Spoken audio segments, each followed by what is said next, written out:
Hello everyone, welcome back to our channel मिसो मेडू a premium coaching centre. तो आज हम यहाँ पे जो निबंध लिखते हैं आप लोग, ऐसे जिसको आप लोग बोलते हैं, आज हम उसके बारे में यहाँ पे डिस्कस करेंगे।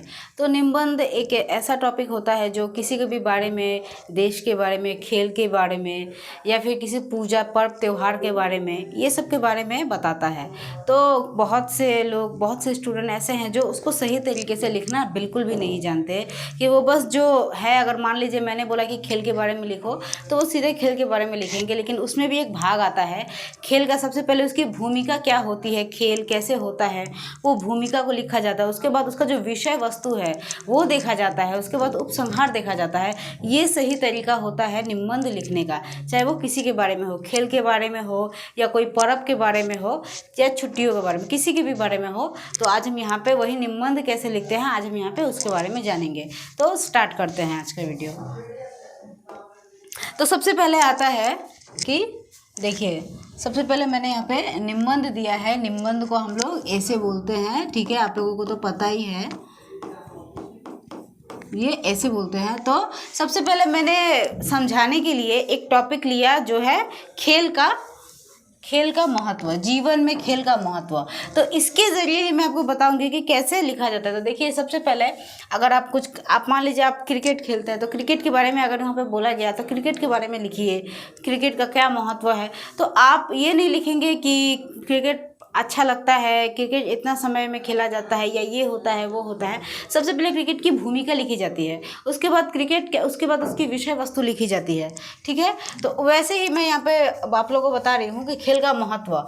तो ये चूँकि किसी एक खेल पे निर्भर नहीं होता है, ये सभी खेल को बतलाता है। तो जीवन में खेल का महत्व, ये जीवन को सूचित करता है। तो जीवन से रिलेटेड देखिए, सबसे पहले आप लोग लिखेंगे तो क्या लिखेंगे, सबसे पहले भूमिका। तो देखिए यहाँ पे कि प्रत्येक राष्ट्र तथा जाति के अपने अपने त्यौहार होते हैं, ठीक है।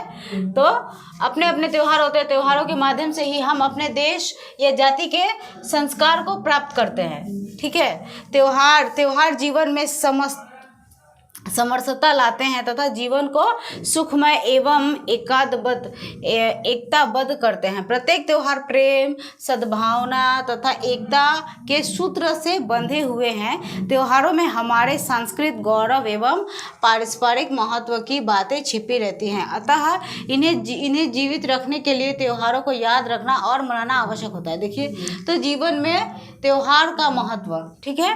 तो ये जो है, तो ये इसकी भूमिका हो गई, त्योहार का महत्व। ये क्या हो गई, इसकी भूमिका हो गई।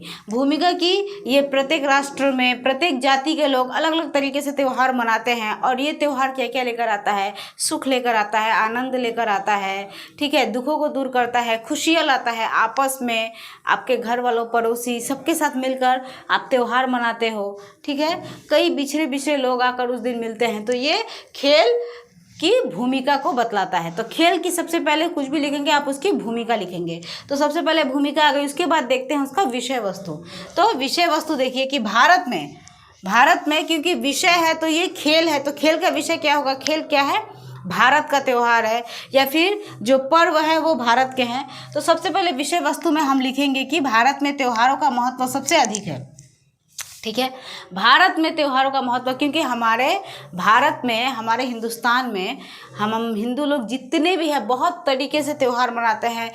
मतलब पूरे 12 महीने में 12 महीने ही हमारे यहाँ पर त्यौहार मनाई जाते हैं। तो सबसे पहले विषय वस्तु में क्या होगा कि भारत में त्यौहार का महत्व सबसे अधिक माना जाता है, ठीक है। तो भारतवर्ष के लोग त्योहारों को मनाना अपना धर्म समझते हैं, ठीक है, ऐसा ही होता है ना। उसके बाद यहाँ विभिन्न धर्म, विभिन्न संप्रदाय या जाति के लोग रहते हैं, अतः उनके पर्व भी अलग अलग है। हिंदुओं के प्रमुख पर्व दिवाली होती है, हाँ, और दशहरा तथा रक्षाबंधन है।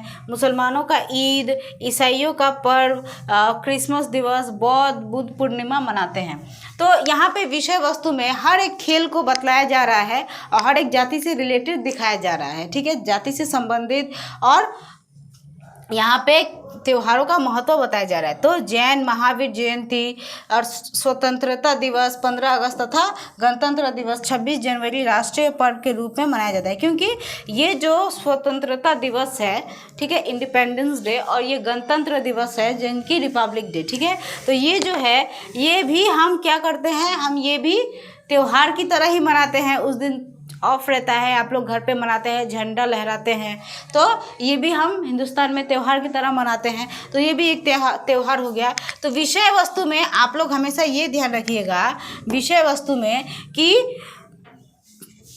जो विषय है, यानी कि जैसे कि यहाँ पे त्यौहार मैंने ले लिया, तो त्यौहार आप अपने घर पे मनाते हैं वो ठीक है, लेकिन त्यौहार क्या है, ये देश में मनाया जाता है, हमारे हिंदुस्तान में मनाया जाता है।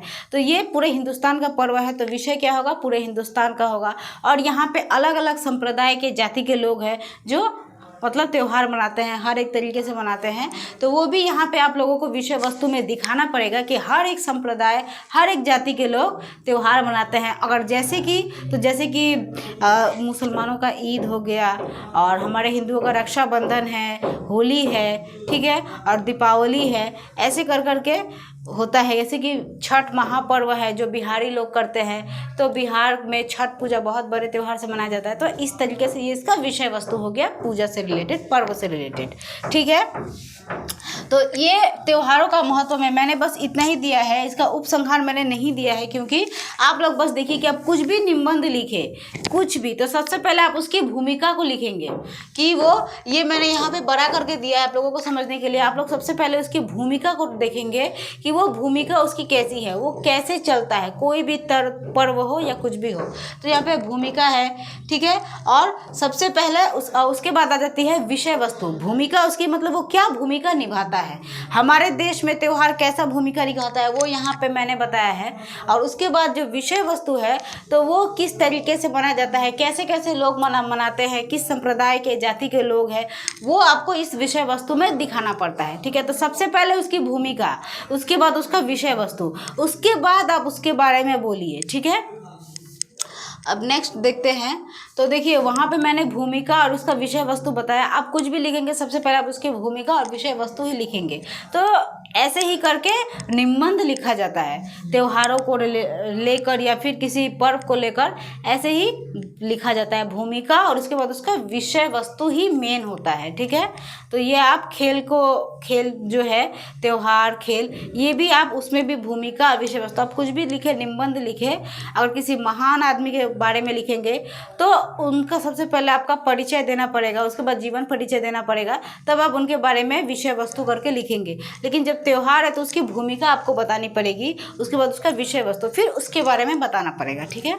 तो सबसे पहले भूमिका, उसके बाद उसका विषय वस्तु।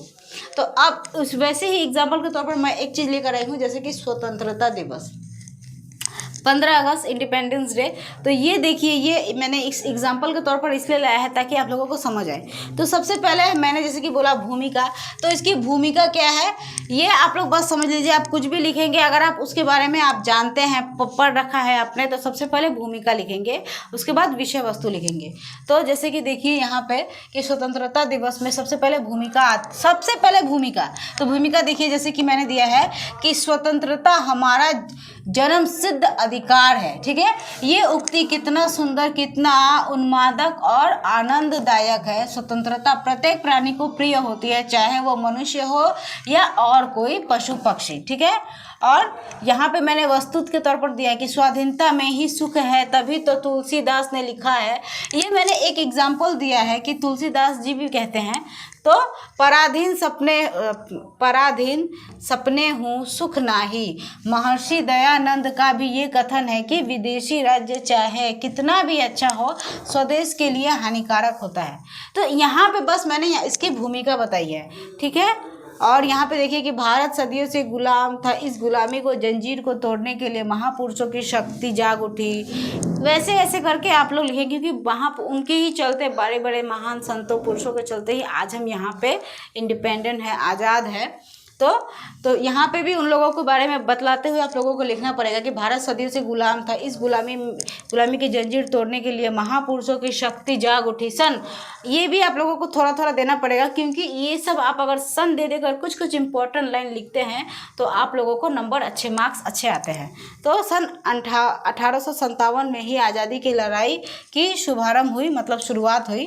तत्पश्चात हमारे पूर्वज महात्मा गांधी, लोकमान्य तिलक, लोकनायक आज़ाद, गोखले, पंडित जवाहरलाल नेहरू, ठीक है, लौह पुरुष सरदार वल्लभ भाई पटेल आदि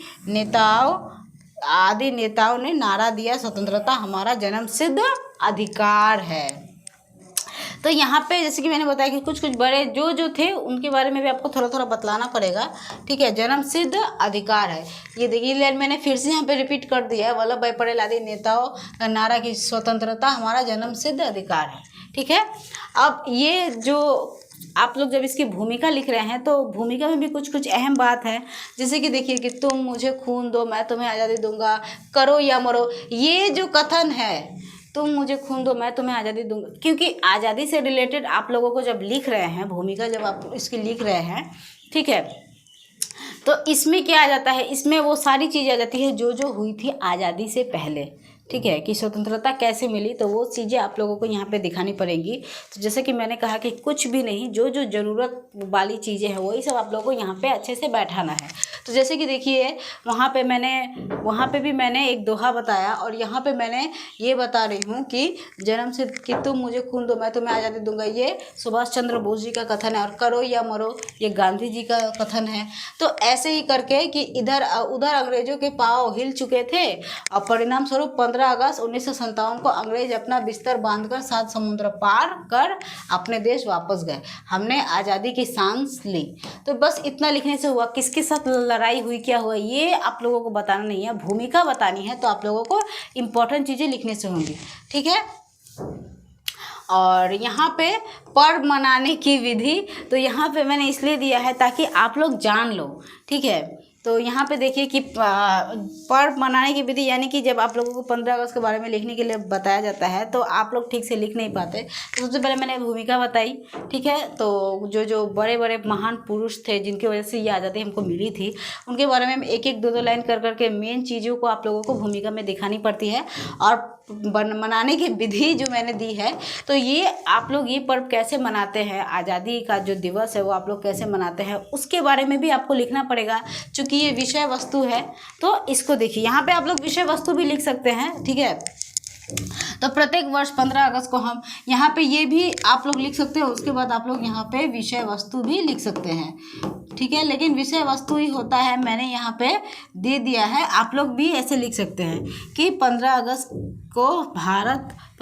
को हम इस पर्व को बड़ी धूमधाम से मनाते हैं। उस दिन हम संकल्प लेते हैं कि हम अपने देश की आज़ादी के अनुरक्षण करने के लिए हर संभव कुर्बानी देंगे। उसी दिन सुबह सुबह हम प्रभात फेरी करते हैं, स्वतंत्रता दिवस पर अमर होकर नारे भी भरते कोने कोने से उत्साहित करते हैं, मतलब हर जगह झंडा उठता है, हर जगह हम लोग देश के नारे लगाते हैं, जगह जगह झंडा, तिरंगा झंडा फहराते हैं, खासकर स्कूल, कॉलेज, सहकारी संस्थाओं में, ठीक है। विभिन्न सांस्कृतिक अनुष्ठान आयोजित में ये होता है, और मतलब किए जाते हैं, और प्रतियोगिताएं होता है ना 15 अगस्त के टाइम पे। उसके बाद मिठाइयाँ भी बांटी जाती हैं, और देखिए कि और उसके बाद ये तो हो गया उतना दूर, ये इसका विषय वस्तु हो गया। अब दिल्ली में क्या होता है, चूँकि आप लोग दिल्ली के बारे में लिखेंगे तो आप लोगों को मार्क्स अच्छे मिलेंगे, क्योंकि दिल्ली में ही ये खास करके जो हमारे प्रधानमंत्री हैं वो आकर झंडा लहराते हैं, तो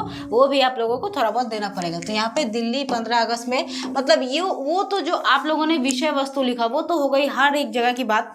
विषय वस्तु में तो आपको लिखना पड़ेगा कि क्या करते हैं, हर एक जगह की बात हो जाती है, लेकिन उसके बाद आपको कुछ अहम चीज़ें दिखाने पड़ेंगी, क्योंकि वो तो हर जगह होता है, हर एक स्कूल में, किसी भी राज्य में, किसी भी ज़िले में, हर एक स्कूल में, कॉलेज में, ठीक है, ऑफिस में, ये हर जगह पे मनाया जाता है। लेकिन दिल्ली 15 अगस्त दिल्ली वहाँ पे क्या होता है, तो देखिए इस दिन को मनाने के लिए दिल्ली के बड़े धूमधाम से तैयारी की जाती है। लाल किले पर सुबह 7:30 बजे प्रधानमंत्री झंडा फहराने के लिए आते हैं, तोपों की सलामी दी जाती है, राष्ट्रीय गान गाया जाता है, लोगों की अपार भीड़ रहती है, राष्ट्रीय झंडा फहराया जाता है, प्रधानमंत्री अपना संदेश देशवासियों को सुनाते हैं और राष्ट्रीय गीत गाया जाता है। रात्रि में हर जगह बिजली की जगमगाहट से रात भी दिन में तब्दील हो जाए, मतलब हर जगह लाइट भी लगती है और सांस्कृतिक कार्यक्रमों का आयोजन होता है। ठीक है, अब उपसंहार। ठीक है, तो उपसंहार देखिए कि स्वतंत्रता दिवस के दिन हम संकल्प लेते हैं कि हम भारतवासी इस आज़ादी को किसी भी कीमत पर हताहत नहीं होने देंगे, यानी कि दोबारा हम यहाँ किसी को यहाँ पे आने नहीं देंगे, ये आज़ादी ऐसे ही बनी रहेगी। हम आपस में प्रेम तथा एकता के बंधन को मजबूत करेंगे, देश की एकता तथा अखंडता को कायम रखेंगे, जाति पाति की बातें था देश को उन्नत बनाएंगे। तो ये उपसंहार हो गया कि आप लोग अब इसको कैसे करते हैं, तो उपसंहार लिखना जरूरी होता है। तो आप ऐसे ही कुछ भी लिखेंगे, कोई भी ऐसे लिखेंगे, आप लोग को उपसंहार देना पड़ता है। ठीक है, तो ये तो मैंने समझा के लिख दिया, ठीक है, बतला दिया। अब आप लोग जब भी लिखें, आप लोग हमेशा इसका विषय वस्तु हमेशा लिखिएगा। सबसे पहले भूमिका, उसके बाद विषय वस्तु। तो इसी तरीके से निबंध लिखी जाती है। आशा करती हूँ कि आप लोगों को समझ आ गया होगा कि कैसे लिखना है, और थोड़ा अच्छे से और आप समझ लीजिएगा। और जो मैंने त्यौहार के ऊपर ये दिया है इसको भी पढ़ लीजिएगा, और जो 15 अगस्त के बारे में दिया है वो भी पढ़ लीजिएगा, कि उसमें मेन मुद्दा दिल्ली का भी आता है। ठीक है, तो ये देख लीजिएगा आप लोग, और वीडियो पसंद आए तो लाइक कीजिएगा, शेयर कीजिएगा, चैनल को सब्सक्राइब कीजिएगा, और कुछ प्रॉब्लम हो तो मुझे कमेंट कीजिएगा, कुछ और भी चाहिए हो उसके लिए भी मुझे कमेंट कर सकते हैं। तब तक के लिए बाय।